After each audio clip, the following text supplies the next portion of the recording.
Are you looking to level up your author business? Are you pounding your head against a wall, wondering what your next step should be? Then join me, Daniel Wilcox. And me, Sacha Black, as we haul ass each week in a bid to level up. Level up! Come along for the ride as we delve deep into the business of writing, Craft, entrepreneurship, and every level of the author journey. This is the Next Level Author Podcast. Hello, Achievers, and welcome to episode number 94 of the Next Level Authors Podcast, a podcast where we hold each other to account and track our step-by-step progress as we level up our author business. My name is Daniel Wilcox, and here with me every single goddamn mother in week is... Sacha Black. God, 94. Fucking hell. 94. We are nearly 100. We are one 11-year-old summer holiday away from episode 100. Unbelievable. What are we going to do? Should we run it live? Should we do a live episode 100? I think we should do a live. I think we should have balloons. I think we should have wacky waving inflatable flailing arm tube men. I think we should have music. I think we should have parties. I think we should have booze. I think excellent. I mean, I'm joking about this, but at the same time, like episode 100, that's big, man. Okay, let's do episode 100 live. I'm putting it out there. It's going to happen. We'll run it through the Facebook group and have patrons on, maybe. Yeah, episode 100 of the podcast that neither of us were going to start. Yeah. Absolute insanity. Absolute insanity. March of 2020. Well, I think February we might have spoken about it before, like, 2 years. Before Whispers of the Virus. Yeah. 2 years we've been doing this. 2 years. I feel older. We're echoing. Have you not got headphones in? I can fix that. Yeah. So, it's not my week, but I'm going to lead. How are you, darling? How are you, darling? How am I? I'm good. I'm really good. I've had a very strange week. It's been a strange week. It's been a weird week because the first week of January, like literally was 78 years long. And then this week has gone really fucking fast, but in a really good way. I am doing things so differently, and I really feel like I'm settling into things that work for me and saying no to shit that doesn't work for me and people's expectations. And I'm very full of like the joys, and I really started this year really low and fed up as well. So this is like a massive turnaround for me. Well, yeah, I mean, listen to the energy switch from like the intro to last week. Yeah, well, like I started this year irritated because I thought I was going to come in and, have finished off everything and get to start all the new stuff. And that wasn't the case. But then the difference a week makes. Oh my God. This week I have finished finished editing a novella. I have finished editing the anthology. The only thing I have left to do for the anthology is the introduction, which I'm doing this afternoon. That is 2 books going off to the editor. And then I've already made all of the changes to Trey from one beta reader, and I actually had a second beta reader this time just because it's been such a hard book to get done. So I did ask a second beta reader, and so I'm just waiting on that feedback, and that's coming at the end of this week. So next week I will go into the very last read and tweak before I send it off to the editor. So then that will be 3 motherfucking books to the editor by the end of this month. And then next month is a completely fresh start. And I am fucking buzzing my little titty tatters off for next month. Like, I'm so excited. I can't even begin to tell you. So yeah, but right. Also though, it's causing problems for me, right? So I'm like a fucking broken trolley with a broken wheel, like just circling, going in a circle. I know, right? Because I haven't had a clean slate in so long. I don't know how to approach a clean slate. And so I've got like significance goals, things that I want to do to have an impact. And then I've got like competition goals, and then I've got like financial goals. And those things don't really align. Well, they align, but time wise they don't align, right? So that I have to make a decision about like what I'm going to do next, or how I'm going to split my time, and if I can split my time, or if I just want to do like project to completion. So yeah, I don't know. I haven't made up my mind, and this is why I'm struggling to set to like commit to the Q1 challenge, because I haven't put the decision hammer down yet. And that's why I'm like, I don't know, because I don't know. So yeah, but also I'm really loving like that freedom to not know and not have it written down, and just to like be like, yeah, I don't know what I'm going to do next month, but it's going to be wicked. Yeah. So yeah. And one last very big announcement. I have been alluding to The Thing for a really long time. I think I probably started talking about The Thing back in August. And basically I was approached by a Korean publisher they were interested in the 13 Steps to Evil, How to Craft a Superbad Villain, in translating it. And I thought this was a spam email. So I like Googled them and they seemed genuine. So then I was like, this looks genuine. So I went to the Alliance of Independent Authors and I was like, is this a real email? Like, do they really want to look at my book? Anyway, and it turned out that it was real. So I sent off my books, and then they came back and offered me a 4-book translation deal, at which point I was like, this is a bit out of my depth. So very gratefully, very luckily, I got to work with a literary agency. So Ethan Ellenberg of the Ellenberg Agency and Ezra Ellenberg, who actually deals with the translations. So I have been working with them, and I am pleased to announce that it is over the line. The contracts have been signed, and I have a 4-book translation deal for my nonfiction in Korean, and that's about as much as I'm allowed to say. I did ask permission if I was allowed to say. I can't really say too much more, but yeah, so that is very fucking exciting. It's huge. I can't wait to hold a book in a foreign language that I wrote. I'm gonna have no fucking idea what it says, but like, it's like, I hope this is accurate. I wonder how nuance works translating from English to Korean. Yeah, and so this is really interesting because so Angela Ackerman and Becca Puglisi are also published in Korean by Will Books Publishing, and she did say that some of the things that are difficult for translations are when you have really nuanced sort of idiom-filled language, which obviously I have a lot of dick jokes and sarcasm and very like Britishisms, even though I write in American English. So that will be interesting and may prohibit me in future. I don't know, but it seems like quite a lucrative avenue to go down.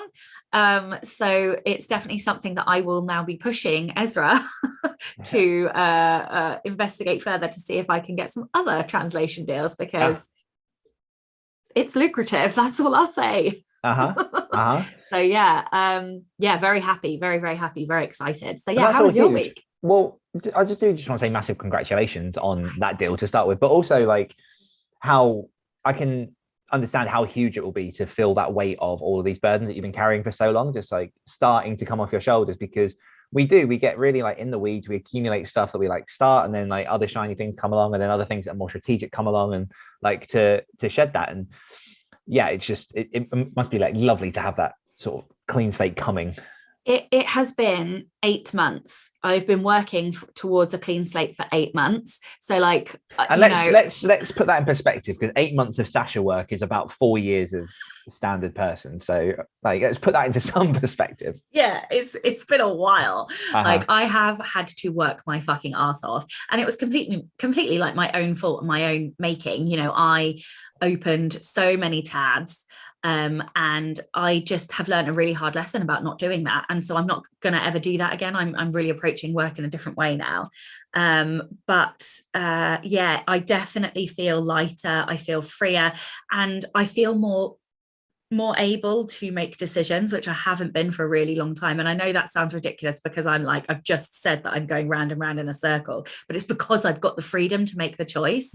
And you know I will make the choice, but the other thing I have learned about myself is that my brain will not allow me to make a decision until I'm at the point that I can go.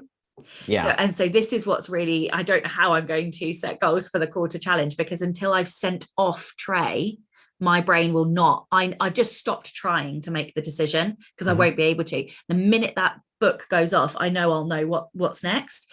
And so this is part of learning, because and why, I don't know if this is an influencing thing or what, but Becca was like, you know, people who are very dominant in influencing just follow their anchor and their like guiding light. You don't necessarily need to write it down because you just know, and you're always like 10 steps ahead. So I know that I'll know as soon as it's done. But yeah, I don't know. I just feel it. Yeah. Anyway, I'm just talking around in circles. But yeah. How was your week? My week was good. It's productive. I've been dictating. I basically, after we did our podcast last week, I sat down and I did a very thorough time audit on the stuff that I'm doing. And because I just felt lost and murky and mixed. And obviously I know a lot of that was a hangover from what happened at Christmas and having to get straight back into work. But like realistically, time doesn't stop for nobody. So I went to a cafe. I took the day just to write down on a piece of paper. I started off with a heading, things that I have to do, then a heading, things that I want to do, and then a heading, things that I should do. Oh, Dan, I love that. Yeah. And then the things that I have to do, which obviously are like solely me, things I'm contracted to, you know, things that are sort of very much people pay and rely on me to do. Like I listed those and then went into my calendar and blocked those in and like basically started with a fresh calendar.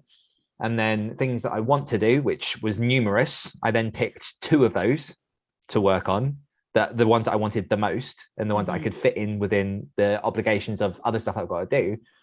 And then the things that I should do are now all things that I am going to be in the process of training my VA to deal for me. So I don't like, so they're still happening, they're still working. I know they're being taken care of, but they're not in my brain anymore. And that itself was such a liberating exercise just to refocus, because obviously there are things that in a business you have to do that you don't enjoy doing, that you can't outsource. And it's very easy sometimes just to go, oh, I'm not going to think about these. But then they come back and bite you in the ass. So I am prioritizing the right things and I'm in a much better sort of headspace with where I'm going.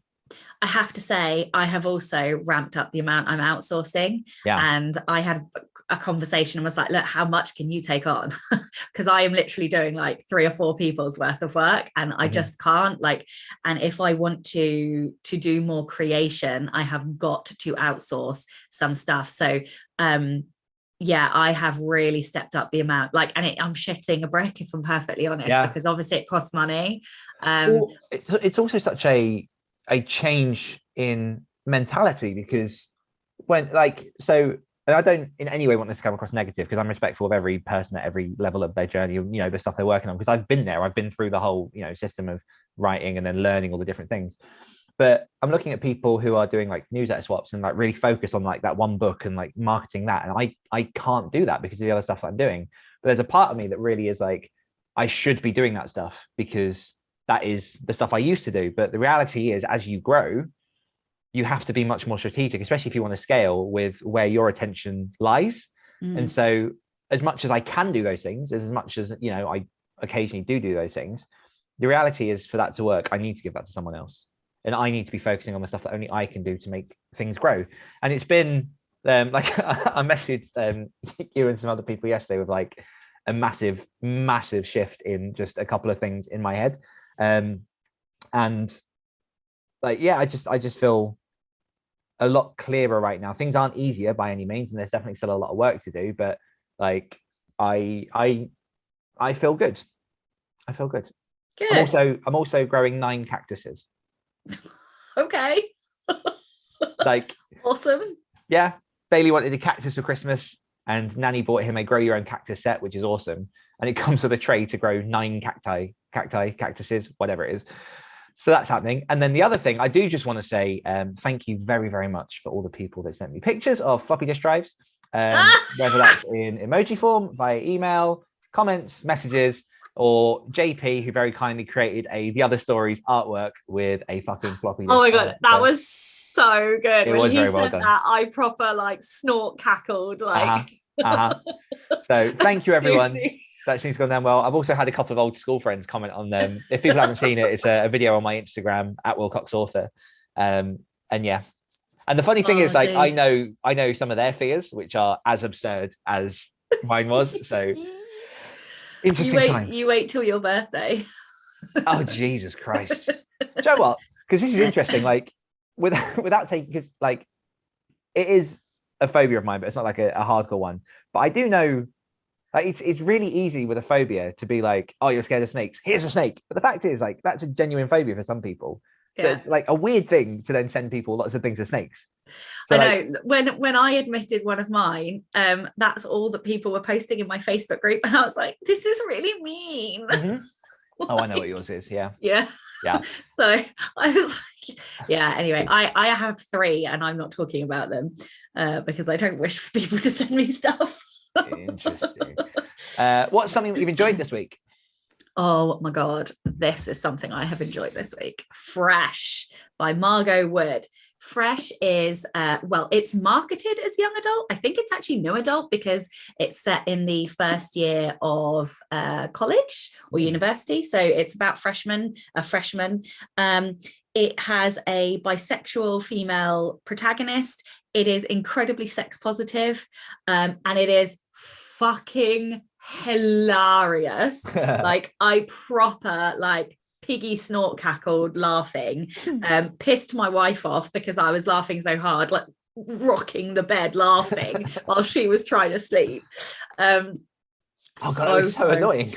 Yeah, I know, like, as you're like and she's like, shut up. So I really loved this book. It's funny.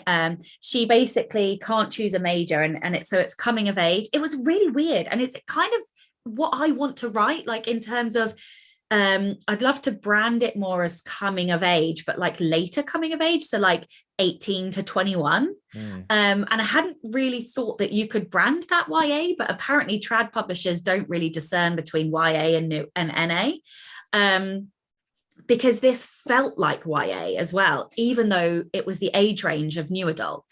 So it was quite odd. It was quite enlightening for me to read that.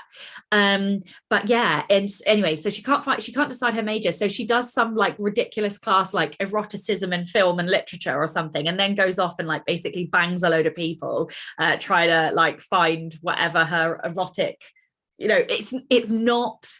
it's not like seedy or anything like that. It's just like funny and like, those first few times that you have sex and stuff. So it's actually hilariously funny. And it really reminded me of my uni days and that, like, the carnage of my first couple of years at uni. In fact, all of the years I was at uni, which were many. So yeah, I just fucking loved it. It was proper throwback. It was funny. There was lesbian rep in there. And yeah, it was just like, I also died a little bit because it's exactly what I want to write. And I was like, oh, she's already published it. That's the competition. But yeah, this is my book. No, I don't want to write every single word I wanted to write and she stole it. No, not at all. But the other interesting thing about that book is that it's fourth wall breaking the whole way through, which was really interesting. I didn't see that a lot these days. You don't see that. And it's dangerous because it doesn't always work, but it did work in this instance. I really enjoyed it. So yeah. Nice. I am going to go over to season 2 of The Witcher, just because I've been making my way through that. I've been enjoying it. I hated it. Gross. The story's great. Like, I enjoy the acting. I think it's for me, it's just a lot of fun. Although I am finding it very interesting that, because I know there was a lot of controversy about timeline switching and things in season 1. And this one is much more linear, but it definitely feels there's much more story building and world building. So it's a little bit slower, but it does kind of have all of the hallmarks of The Witcher that I enjoy. So I will watch anything that Henry Cavill is in, because I would do a lot of bad things to that guy. But I did not enjoy The Witcher season 2. I thought it was awful. I thought it was boring. I lost interest. No spoilers. I've not finished it yet. Ooh. Okay. I just thought all that backstory and politics, like, I just lost It's interest. definitely a different feel to season 1. Yeah. I loved season 1. Season 1 was phenomenal. Oh, I loved it. Have you watched The Wheel of Time yet? No. So I watched The Wheel of Time at the same time I was watching The Witcher season 2. And that was an interesting experience to watch them at the same time. Okay. I have to check that out. And I do want to say, like, the other thing that I enjoyed this week is 2 of our old friends reunited on the Right As Well podcast. Oh my God, I loved it. I loved it so much. Oh, actually, can I add another thing? Because Rachel's... No, I'm running. Go on. Rachel did another episode. I will listen to it this morning. She does her annual money episode, what she's earned. It's so interesting. It's so interesting because nobody else talks about money. Yeah. And she really inspires me. And one day I hope that I can talk about money and how much I earn and stuff. Yeah. So yeah, I thought that was amazing. Beautiful. Yeah, it was just a really nice nostalgic episode. I think they only came together to mark the 5-year anniversary of the fact that the podcast launched. And the biggest takeaway for me was that I cannot believe it's been 5 years. I remember where I was in my journey the moment that episode dropped. I remember first hearing Joanna Penn saying Jay Thorne's got another new podcast, and rushing over and listening to it when it was the pedal to the metal. Yeah, and listening to that and kind of going from day one. And it was very much a case of Jay was on the cusp of going into full-time author work. And now he's just, thriving in it, doing amazing things. And it's just beautiful. It again comes back to that kind of adage of we overestimate what we can achieve in a year, but we underestimate what we achieve in 5 or 10 or whatever it is, bigger chunks of time, because they're both just doing incredible things and they're awesome people. So that was a nice little bookmark in the week. That was, yeah. I'm glad you mentioned that. Yeah. Quarterly confessional. So me and Sacha spoke just before we recorded, and for the Q4 challenge, I think we've had about 11 people jump in and do their comments. We're going to give people just an extra week to put your comments in. So if you want to shout what your accountability was, say whether or not you completed it or not. Massive thank you to Chelsea for putting a video up of her doing the whistle cracker challenge. I don't know if you've got anything you want to add to that, Sacha. Just that we see you. We've both now read the comment that you made, and we are sending you love and support, and what a hero for still doing the challenge, because I think that is, you didn't have to. Admirable. So yeah. And going into Q1, we are going to be launching the Q1 challenge. So by the time this podcast airs, that'll all be up on the Facebook group. It's very, very similar construction. We didn't pick a forfeit. We will have picked a forfeit for people, but also we are giving away 2 prizes. So if you're new to this podcast, this is how it works. Jump over to our Facebook group at facebook.com/groups/nextlevelauthors. And then there will be a post where throughout January to March, you can basically make yourself accountable and list the things that you're going to achieve by the end of March. If you complete those things, say so, and you'll be entered into a prize draw to win one of 2 very, very amazing prizes. So Sacha, do you want to say what yours is, and then I'll say what mine is? Yeah, I'm going to give one of the winners a copy of my Villains Masterclass. And I will be giving away a full unlimited membership to Activated Authors for a month. So get your accountability in, hold your feet over the fire. We most certainly will make sure that you do. And we look forward to seeing what people are going to achieve at the start of 2022. I'll quickly say, so my quarterly challenges for this one, I'm going to be dictating 2 novels. I'm going to be launching a survey, and I'm going to be writing 3 short stories. So get involved over on Facebook. Patreon. No new patrons this week. But if you would like to be one of our patrons, our lovely patrons who get early access to all of the episodes, as well as other random bonus things, then you can by visiting patreon.com/nextlevelauthors. Yeah, and we'll be doing our next live hangout on the 30th of January. Yes, that's true. We will put that in Patreon. 8 p.m. Yeah. We're on it. Level ups. Level up this week is Karen Heenan, who says, after recently getting my rights back this week, I got my ebooks back up for pre-order on the 3rd of December, and I'm in the midst of formatting the paperbacks. The level up is that I'm now doing it all myself. I also finished the first draft of my 4th book, and it's now resting until January. Smashing it. Yep. Comments. Just one comment on what pieces of yourself do you put into your writing, which was from Edwin Downward, who said, in my world view into writing by way of the philosophies that guide my main character and how he interacts with those that he comes into contact with.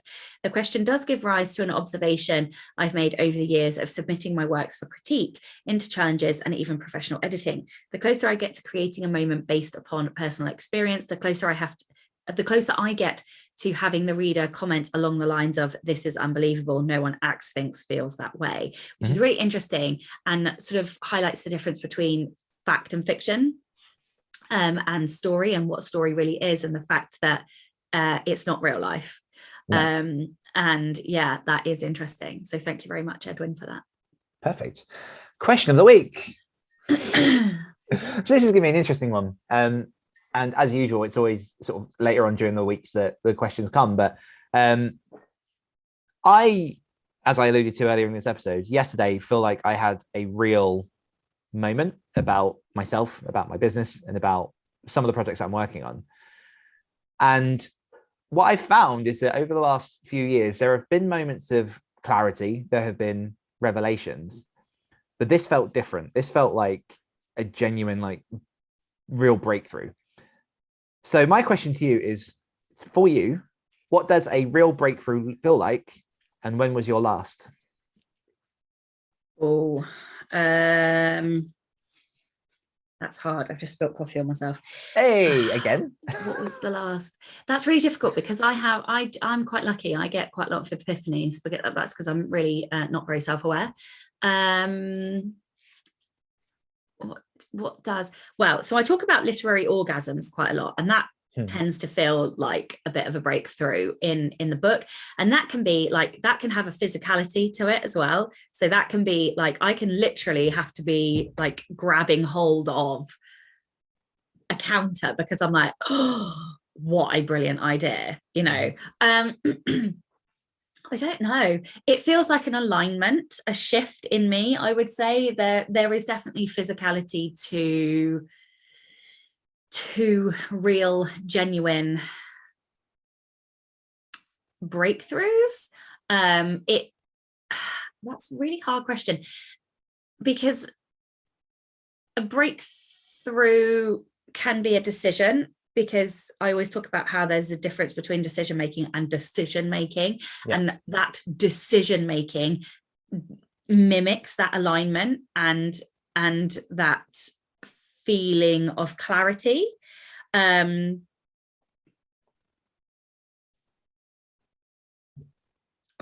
Dan, this is really hard. I don't. Yeah, because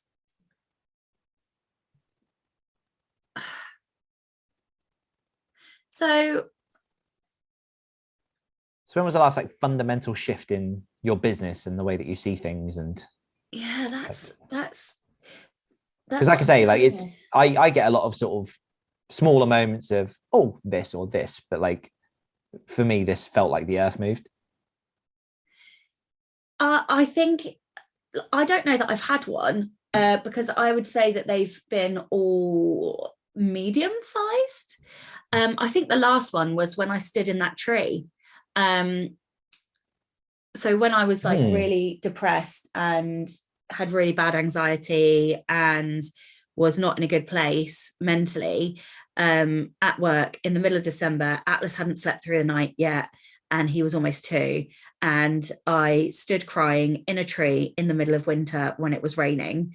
And the earth moved, because I knew at that point, like I was definitely in a hole. That was my lowest point. And I knew no matter what happened, I wasn't giving up. It was black or white, it was life or death. I was going to leave that job to write full time, or I was going to fucking die trying, like literally die trying. And, you know, I wasn't suicidal, but I had definitely had not nice thoughts. And that moment in that tree was that point where I was like, I am not going to allow this to happen. I am not going to allow myself to crumble. I will not lose. Like, I have to win. I have to beat them.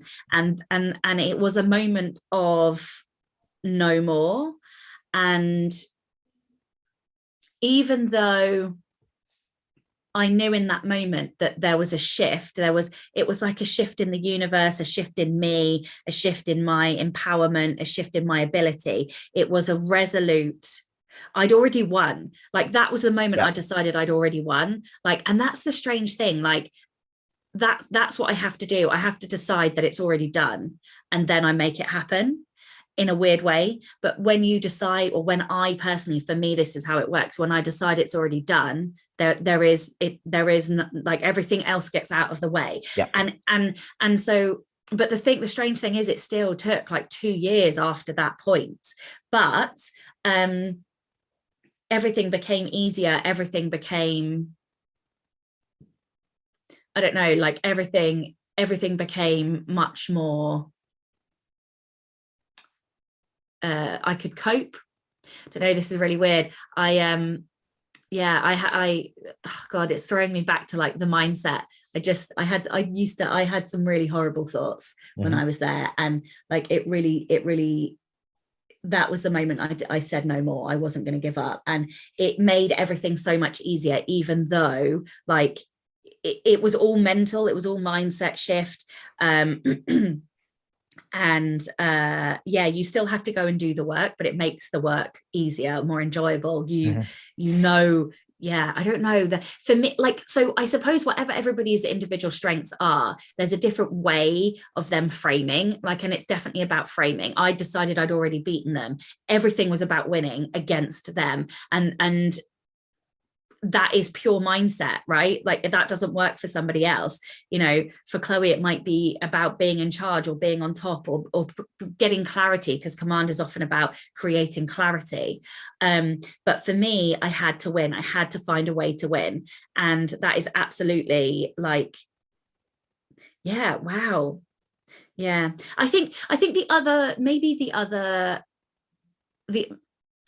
other shift has been not all in one go, but I think the cumulative effect of the shifts has been as big as that. And that is learning about my strengths and learning that it's okay to be competition. And I say competition, not competitive, because there is a difference. Different connotations, yeah. Yeah, there's different connotations. And embracing that, because I have so much power to win. So much, like it is everything to me. Winning is everything. And I don't mean that in like a negative, I have to beat somebody or whatever, just in that is how I reach my goals, and how I drive myself forward is for whatever that win is. And so like right now, and this is really interesting, right? So I learned recently that significance can have, actually not that recently, this was last year, but I learned that with significance, which is also one of my influencing strengths, you can have an audience of one. And I decided that my audience for one particular goal is me. Yeah. And I have been like telling myself my whys for certain things, and it makes everything so much easier. Like, so I think my conclusion is that when you have these alignment shifts and you have these breakthroughs, it makes life easier, right? That is what it is doing. It is providing clarity and reaffirming things that you probably already knew, but you didn't know that you knew. And then it makes your path and your journey easier. It's like clearing the way. And that doesn't mean that the work is going to change. It doesn't mean you're going to have to work any less hours, but it's like breathing 100% oxygen. Yeah. I don't feel like I've necessarily answered that question very well. I think there's definitely beats in there, and you definitely sort of like hit on the main points. You might have some more to add after I've done my bit, but like, okay. Yeah, so like where to even begin? So one thing that I love is watching people's journeys, especially in how, if you go back to, and let's take people on YouTube for an example, because that's a very visual example, you can quite easily see where someone is now and see where they were 5-10 years ago. And what I find interesting about that kind of thing, which I never used to understand myself, is that you can give yourself a goal, but that goal isn't the end point. Like that's what you aim for, but it's not always going to be the end point. And over time, you're allowed to change your mind. That was such a huge revelation for me a couple of years ago in counseling, was you're allowed to change your mind. That's the thing that does happen. And, you know, life isn't just this one direction that you follow for, 60, 70 years, whatever it is. And I feel like in a very, very real way, I cannot be more thankful for the shit show that was Christmas, because what that did to me was, on a very deep fundamental level, showed me what I wanted and what I valued more than anything else. Like, clear the bullshit aside, like what is it that morbidly speaking, if I was to die this time next year, what do I want to have left behind? What are the things that like really, really matter to me? And that's kind of been lingering in my head. I've been doing some reassessing, reevaluating, looking at projects and things. And then it was just, for me, it was just so bizarre. Like yesterday, because I've had revelations and breakthroughs before. Like I had quite a similar moment to your tree moment, in which I don't know how publicly I've spoken about this, and I won't go into massive detail, just out of respect for other people. But I was shutting down work one night and turning all the lights off, and then basically froze with my thumb on the light switch, just because I didn't want to do anything. Like I didn't want to go back into the life that I was living. I didn't know which direction to go. I was stood like, and I'm not exaggerating, I was about 15 minutes just stood in the dark with my thumb on the light switch. But in that moment, you have to make a fundamental decision, because that's not okay. That's not a way to live. And, a lot of things change from there. And yesterday I should have been working, but it was like a day where I woke up, my mind felt activated. I did the basic things that I needed to do in the morning. And then I was like, you know what? I need to clean and clear my environment, because I want to work, but at the same time, there's a mess. I just, I know that mental health wise, it's going to help me to be in a much cleaner space. And then I'm literally just washing up, and then my mind basically, I don't know if you've ever seen Chuck, but it basically like just flashed with images of like all the different pieces of my work, all the different things, ideas that were coming up, like things that I wanted. And like in about, I don't know, a 10-15 second moment, I just kind of blinked and was like, shit. Like, I don't know, it just felt liberating and right and freeing and powerful and exciting and energetic. And I phoned up a friend pretty much straight away and was just like, is this a stupid idea? And they were like, no, this is amazing.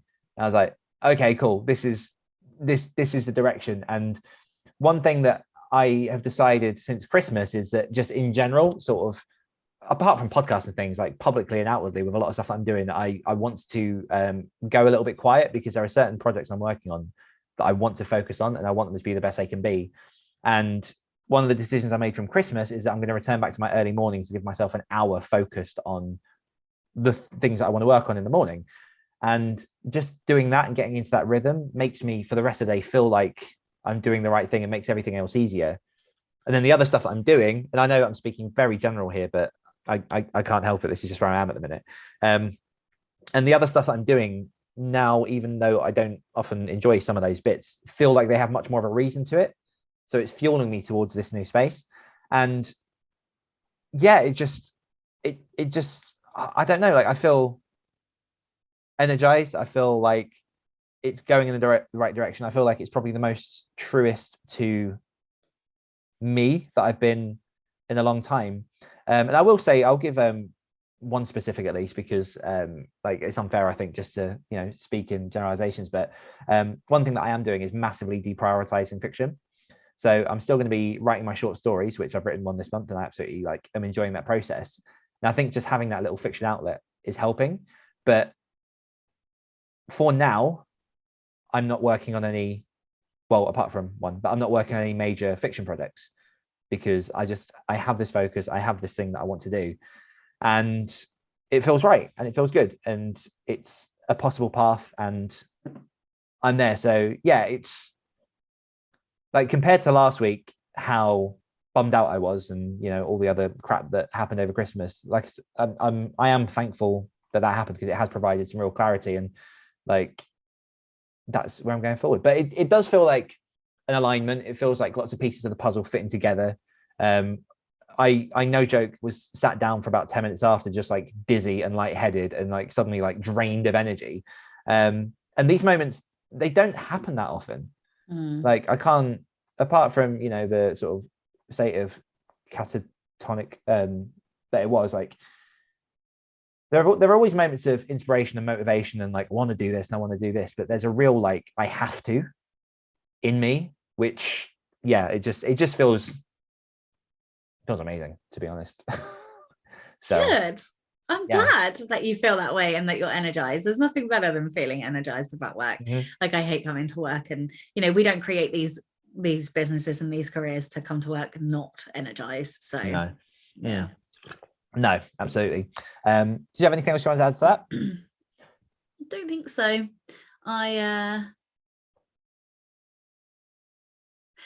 think Christmas showed me a few things, and there's definitely some stuff that I am working towards, and just lifestyle stuff that has surprised me about what I want and what I thought I wanted. So that's interesting. But no, I don't think so. I am also being quieter about what I'm working on. Yeah. I will say as well that another of the fundamental shifts just in my own mentality is, because I've been involved so much in sort of like the rapid release, the writing fast, all that kind of stuff, like everything felt like I had to go quick. And with the latest stuff, it's just not. Like, it's happening, it's going to be quality, it's, you know, a bit of a longer term view on things, but it feels nice to slow down and to dive in deeper. And like you say, sometimes it's just making that decision. I actually found a quote I was reading Green Lights by Matthew McConaughey like a couple of weeks ago. And there was a quote that I sent to a few people, which is, sometimes which choice you make is not as important as making a choice and committing to it. And I think that's kind of what you're describing there. Like, just once you pick it and go for it, everything else kind of starts to move out of the way and just becomes easier. So our question to you guys is, what does a real breakthrough feel like, and when was your last? And I'll be very, very interested by this question, just to see, you know, how that works with different people. I feel like I have breakthroughs all the time, but not huge ones, I think. But I've definitely had like smaller ones and little things popping around, like the floor fucking moved for me. And it's weird because I'll just leave it at that, but it's fun. It's fun. Cool. All right. Well, answer the question over on Facebook or on Patreon. Get involved in the 2022 Q1 challenge. Get your comments in the Q4 challenge, and we will see you next week. Bye. Oh, wait. One more thing, because we didn't do notices, and I promised myself I'd do this. For anyone who's interested in writing short stories, particularly short horror stories, myself and Luke Condor are running a writing short mini horror stories in February, in which we're going to be taking people through inception of an idea all the way through polished draft in 7 days. And you can find out more about that over at theotherstories.net/mini course, and we'll put a link in the show notes. Did you have anything you want to add? No. Okay, bye. Hungry for more? If you enjoyed this podcast, you can hear more of my angelic accent and Dan's dulcet tones on our other podcasts. For more of me, check out the Great Writers Share podcast. For more of me, listen to the Rebel Author podcast. We'll be back next week holding each other to account as Dan and Sacha become next level authors.